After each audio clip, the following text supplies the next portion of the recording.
Hello and welcome, this is Cheryl. Thank you so much for joining me today. In this video, I'm sharing layered die cuts and stitching using the new Summer Embellishments die set as well as the Surfboard die. Now these are companion and accessory die sets to the Fergus, the gnome die that came out in the fall. They're intended to be used to embellish the surfboard, to embellish Fergus's robe, and to be used with felt. There's also a palm tree die set in this collection that I don't have. Instead of using them with felt and creating a summer Fergus scene with some palm trees and a surfboard, I chose to use them with some cardstock and create some cards with them. So I have the summer accessories die set here that I've used for die cutting the sandcastle as well as the waves or the water edge. I use this with the ripped edge circle die set. This came out this month with the Lisa Horton collection, but I thought it would be a fun and unique frame to create this beachy scene with. So I took the bottom piece, it was a piece of fern cardstock cut out of the edge of that ripped edge circle die set. I ripped the top part for the sand. I wanted it to have a little bit more of a natural edge to it, and then ink blended it with some vintage photo distress ink. I have the rest of the layers here die cut, and I used a little bit of Uncharted Mariner distress ink to go around my light blue cardstock piece here. This one's die cut out of Breeze cardstock. I wanted to give it a little bit of a darker edge, but I didn't really want to ink blend towards the center. I wanted to keep it that lighter color. So I'm going to layer these on top of each other. I have a darker brown, the acorn one, for my frame. It's going to coordinate with the inner pieces to my sandcastle. Now that Summer Embellishments die set has a ton of different pieces on it, and I'm going to be using some of them in the next card to embellish my surfboard, but these would all be perfect for just creating on cards and using as different accessories as well. I always love when die sets like this have a bunch of different things that you can easily use with other things. So I have my sandcastle here, die cut out of some fawn cardstock. That is ink blended with that vintage photo. The inner pieces for my sandcastle here are die cut out of acorn cardstock. There was actually 3 smaller windows that I misplaced the third one until after the card was already done, and then I found it. It totally works with just having the ones that I put on there, but there is a third one. If you wanted to put a third smaller window on there, you could do that. For my sun, I have it die cut out of carrot cardstock for the outer part, and then beeswax cardstock for the inner part. I used a little bit of interference ink. I used some pumpkin spice for on the sun and a little bit of teal twist on the water. It's just going to give it a little bit of extra shimmer to it. Now for my sentiment for this card, I'm going to heat emboss it right onto my card base. I'm using the Typewriter Adventure stamp set. So I'm going to choose one of my sentiments. I'm going to stamp it towards the bottom of the card. That ripped edge circle piece is going to go towards the top of it. You could also do this as a sentiment strip if you wanted to put it on some scrap paper and then line it with one of the colors of cardstock that you used in the image piece.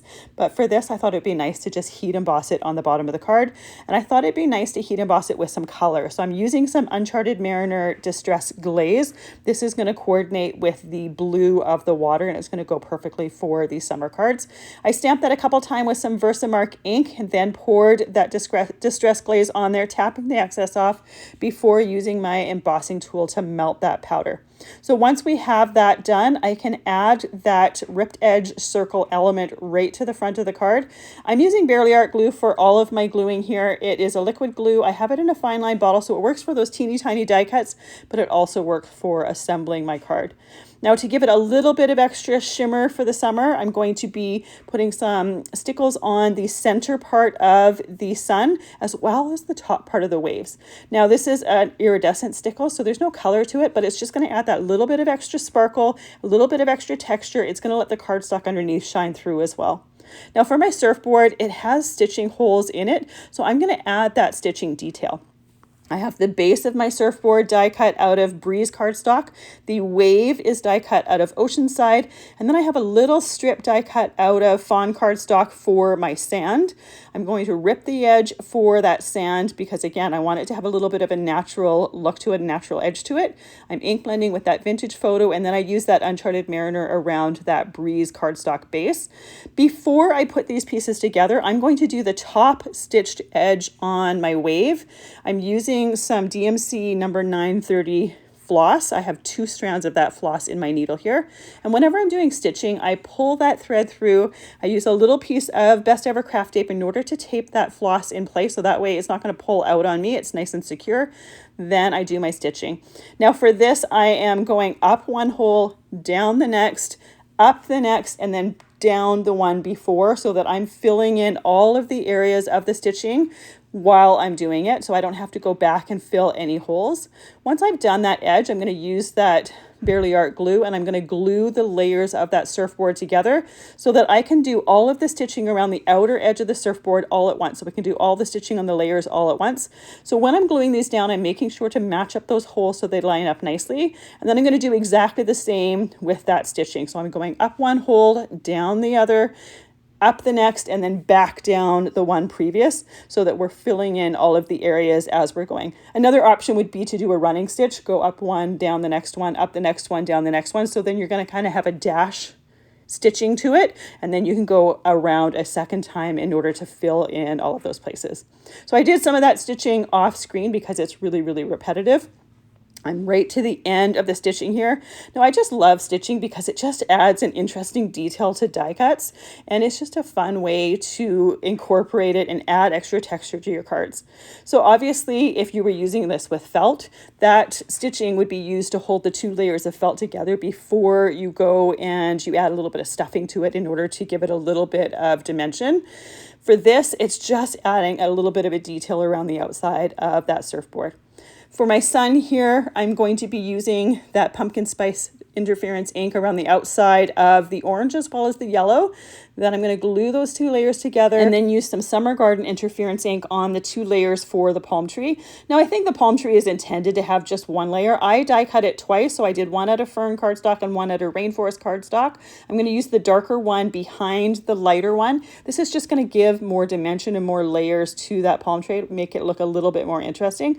I just did one palm tree. You could do a bunch of them if you wanted, but I think sometimes simplicity is better, and one palm tree here is perfect and effective. Now another option for this is there is a pair of flip-flops in that die set as well. That would be really fun to put in the sand on the surfboard as well. There's also an adorable flamingo. There's a bunch of other options as well. So with those pieces done, I can set those to the side, and I'm taking my A2 card base here. I'm masking off the back. I'm going to do some ink blending for a little very simple suggestion of a scene behind our surfboard, but I don't want to have any ink possible on the back of my card. So by putting some picture paper on there, I can make sure that that stays nice and pristine. So I use some vintage photo on the bottom for the beach. Then I'm going to be using the Uncharted Mariner for the top. I'm going almost all the way to the edge, but we still have a little bit of a white halo around the outside of that. I want my focus to be that surfboard, not my background scene. Another option here would be to use a completely different piece of cardstock, then cut it down and frame it. But again, I wanted the focus to be the surfboard. I want it to be a little bit different. Now you can see my surfboard is just a bit taller than my A2 card, so you would need a little bit larger of an envelope. If that bothers you, you could also do a 5x7 card. But I sometimes love it when die cuts kind of go outside of the lines. I think it looks a little bit more interesting. For the sentiment for this card, I take a scrap piece of cardstock, and I'm going to stamp and emboss another one of the sentiments from the Typewriter Adventures stamp set. This time I'm heat embossing it with some vintage photo distress glaze. So once again, coordinates beautifully with the colors that we've been using, but just a different color. Because there's a lot of blue in this card, I thought using the brown for this particular sentiment. So it coordinates with the sand and with the base of the palm tree and blends in that way, but it doesn't blend in so much that it goes in with all of the blues that we have in this card. So I stamped that with some Versamark ink, then poured that vintage photo embossing glaze on top of it, tapped off the excess, and used my embossing tool to melt that down. Once I let that dry for a few seconds, I'm going to use my guillotine trimmer and trim that down. So I line up one side of the sentiment with the right edge of my clear finger guard on my trimmer. Then I turn it to the other side, do the same thing, but when I do that side, I also look at the silver part of the trimmer to make sure that that strip is nice and even. Once I have it nice and even, I can trim that, and then I just trim the two ends to create a really simple sentiment strip here. So I start with just gluing it down flat, but because of the different layers with the stitching and that die cut, it kind of was a little bit ripply, so I end up taking it right off and doing some foam tape. Now, I did the foam tape originally on the entire sentiment strip. Off screen, I took the center part out right on top of where that dark wave is on the surfboard. Because it's a little bit thicker there, it just makes it a little bit more even to have it on the card that way. So off screen, I fixed this to make it a little bit more even. Once I have that on there, I put a little bit of sickles on the center of the sun. Again, we're still able to see the yellow cardstock through it. It's just adding some sparkle and a little bit of texture, something for the light to catch when we tilt it into the light. I let that completely dry, and here's our card. Super simple. Really, the stitching probably took the longest, but I think it adds so much texture and so much detail to that surfboard, and I just think it's a fun element. This would also be great as a scrapbook page element, I think, because there's so many different options with that summer embellishment die set, you can create many different scenes on that surfboard. You'll find all of the supplies that I used listed and linked down in the description box below. Hopefully this inspires you to take a look at your die sets, your craft products, and think of different ways to use them other than what they were originally intended. It just expands what you can use your stuff for, and it gives them a lot more purpose. Thank you so much for joining me today. I really appreciate all the time that you spend with me. I hope you have a fantastic day.